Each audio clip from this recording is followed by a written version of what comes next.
Hey y'all, it's me, Lynn Daniel, coming to you today. It is Wednesday, July 30th, 2014, and I'm making another vlog for my teacher's summer vacation boring vlog series. I'm just doing my plan C, sharing with you my thoughts and different things that I'm doing. And really, this is a way for me to document how I spent my time on my plan C summer vacation. So I thought today I would talk a little bit about taking oaths. And the reason I'm talking about it is because last week I filmed a video about oath taking and I didn't upload it because it sounded very preachy. And I think I sound preachy all the time, kind of in a way, because, I'm just whatever. But I didn't want it to, how can I say this? I don't want to offend people, but I do want to share my thoughts on the topic. So here we go. Okay. So there is a verse in the Bible, and right off the top of my head, I can't remember where it is. I think it's in the New Testament. I think it's in the Gospel. I will find it and I will attach it or put it in the bottom bar. But this scripture says not to take an oath. There is a scripture in the Old Testament that says, let your yes be yes and your no be no. And I think that's sort of similar in context, but look it up yourself and research it and see. But taking an oath is serious business. That's what I gather from the scripture in the New Testament, that taking an oath of office, an oath of membership to an organization is serious business. It's very serious because the organizations have an identity, a purpose, how they view each other, and how they are viewed by others. They have roles and tasks. They have, as a body, they have a way of thinking, an ideology, groupthink. And so when you join an organization and you take on that oath, you really are pledging your allegiance and your identity to that organization. And it's almost as if you have married yourself to that organization, and it's serious. It's serious. So just like, a person taking the oath for a public office, I'm sure that person has a very clear understanding of their obligations in the role of that public office. They're just not taking it on a whim. They researched it, they followed it, they have aspirations for it, yes, but they fully gain an understanding of the job description and the relationships and the interactions in the relationships and all of it.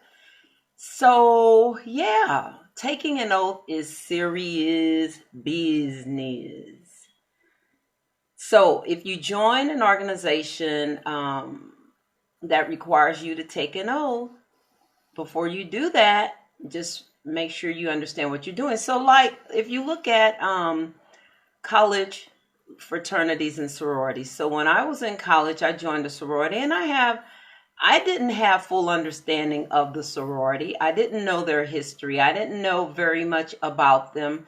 My purpose for joining was to make friends and to build relationships with, women who were like-minded or like me. That was my primary goal. I understood that it required me to work like in community service and in missions that the organization had established. So I understood those things, but I didn't, as a 19-year-old girl, have a clear cut. I mean, what 19-year-old girl knows everything about any organization that she's going to join? But in today's time, with all the availability of information, there's really no excuse. So if you're joining an organization, yes, it is important for you to do in-depth research as best as you can and check out the organizations. Now, I will say, though, that in my day, when I was trying to learn about the organization before I joined, I would read, there was a black newspaper called the Argus. And I would read the Argus, and I would see the women involved in the organization that I was pledged, that I wanted to pledge. And I saw them active in the community, and I saw what they were doing because those things were highlighted in the Argus newspaper. So, and I liked what I saw them doing. And so it validated my reasons for wanting to join as a 19-year-old young woman. But, you know, life changes. And once I got married and had a family, began a family, my priorities shifted and my responsibilities shifted. And so did my allegiance. My time and energy had to go. I chose to, you know, put them in my family. To the chagrin of some of my sisters. Some of them didn't understand, you know, some of them didn't. Family to some people is a burden. Having a family is seen as a career killer. Yeah, it's not seen as a positive thing. And of course, I was a young mom, 21 when my first 22. Yeah, it was like 2 or 3 weeks before my 22nd birthday when I became a mom. So yeah. So I'm sharing my story with you just simply to say that when you're young and you're going into these situations, just try to gain a full understanding of the responsibilities and the requirements from you. What is required of you? What does the organization expect of you? What can you contribute to the organization? And if you are able to remain involved, fully involved in the organization, because when you take an oath, you have married yourself to that job, that office. If it's a public office of some sort, you have melded yourself. It's like you, I can remember when I was taking, my late husband and I were taking a marital class. And in the class, they were showing us, illustrating what divorce looks like. And the instructor glued 2 sheets of colored paper together. And then once the glue dried, yanked the 2 papers apart. And it showed how the papers were torn and adhered to one another in certain places and ripped and torn in others. And it was illustrating the point that, you know, how divorce rips you at your soul.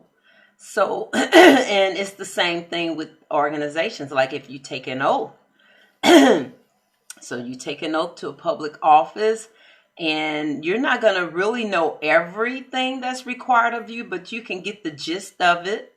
And you better understand the purpose of the organization and their vision and what they expect of you, their objective, their priorities. I mean, because there are a lot of unspoken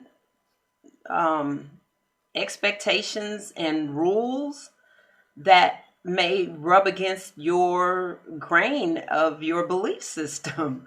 But if you've married yourself to that office through your oath, how are you going to get around it? How are you going to not do what's expected of you?